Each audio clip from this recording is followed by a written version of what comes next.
So, in terms of Trump's strategy, a focus on race, we have a great example of this this morning with him saying, has Bubba Wallace, the only black NASCAR driver, apologized to all of those great NASCAR drivers and officials who came to his aid, stood by his side, and were willing to sacrifice everything for him, only to find out that the whole thing was just another hoax. That end flag decision has caused lowest ratings ever. I have no idea if that's true. Neither does Trump. He's just saying it. But there he is saying that Bubba Wallace, who was told by NASCAR that there was a noose in the garage that he was in, that he is a hoaxer, and that he screwed over NASCAR.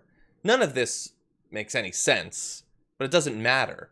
It is the message that's being sent is that the only black driver for NASCAR thought, because of what NASCAR told him, that he was being the target of a hate crime. And so Trump is choosing to attack that one black driver and say that the flag should come back. None of this means anything except, I will attack black people for you and protect your racist icons. That's all it is. Absolutely. And punish anyone. I mean, you're blaming, the way that Trump always does, right? He blames the black community, he blames the Latino community for their own problems.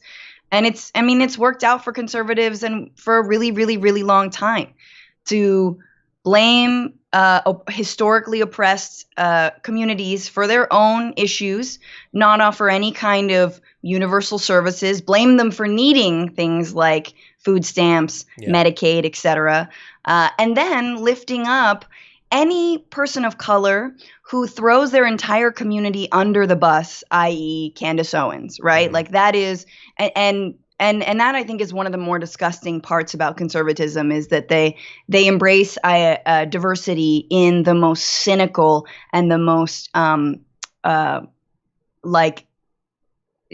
just the most cynical and the most dehumanizing way. Mm-hmm. Yeah. And one of the reasons that this sort of strategy can work is because even the most responsible media outlets won't be honest about what's actually happening. So what you just saw is summed up by the New York Times as Trump defends Confederate flag in latest race-based appeal to white voters. It's race-based. I mean, they're identifying that's about race. That's better than they would have done 3 years ago. But it isn't racist. Let's not go crazy. It's race-based. Like when you burn a cross, it's race-based exterior decorating. That's all it is. It's not a hate crime or anything. It's a race-based arson. Exactly. It's ridiculous. But it's sometimes even more explicit. He's multiple times in the past few days called Black Lives Matter a symbol of hate as he digs in on race, according to CNN.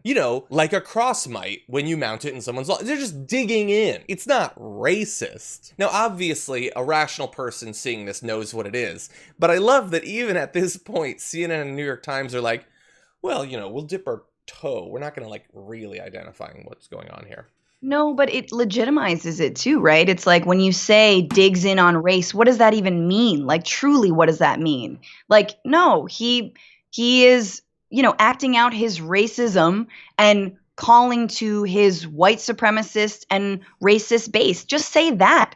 Don't say digs in on race as if that were a legitimate issue like, the infrastructure of the U.S. or like healthcare. Like, that's not an issue.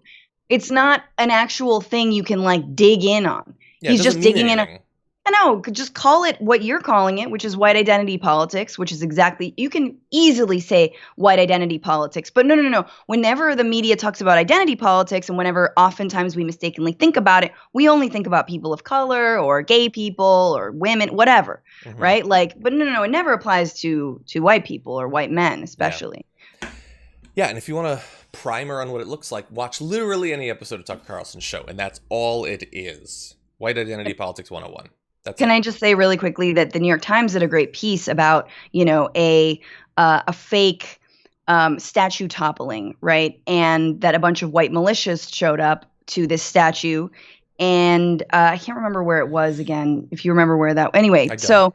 They all show up to this statue, and the article is about the fake call for toppling this statue, right? It's the idea that they couldn't find who posted it. It was some Facebook group that was left agenda or something like that, and they didn't really know, and it turned out that it seemed like the person was fake and the post was fake. It doesn't matter because hundreds of armed militia showed up to protect this statue, and I think it was like a Columbus statue, and that wasn't the story. Think about that, you guys. Like, the fact that who cares if it was a fake post, if it was a real post? We know that there are trolls. We know that there are whomever operatives. We know that's a tactic. Yeah. The real story is that hundreds of armed white militias showed up to try to protect the statue, and they ended up harassing a person who had a Black Lives Matter shirt on. I believe he was white, because otherwise something worse might have happened. Yeah.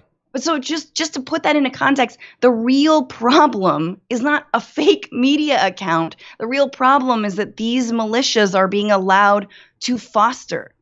Exactly. Yeah. Yeah. It's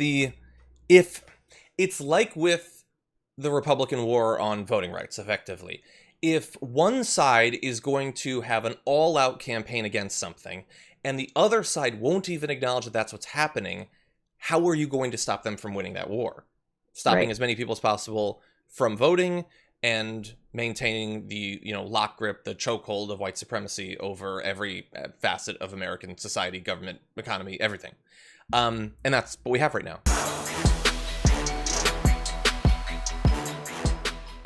For more political news breakdowns, interviews, stories of activism, and me trying my hardest to care about the occasional big celebrity news story, subscribe to our YouTube channel at youtube.com/thedamagereport. And you can ring the bell wherever it is so you don't miss anything.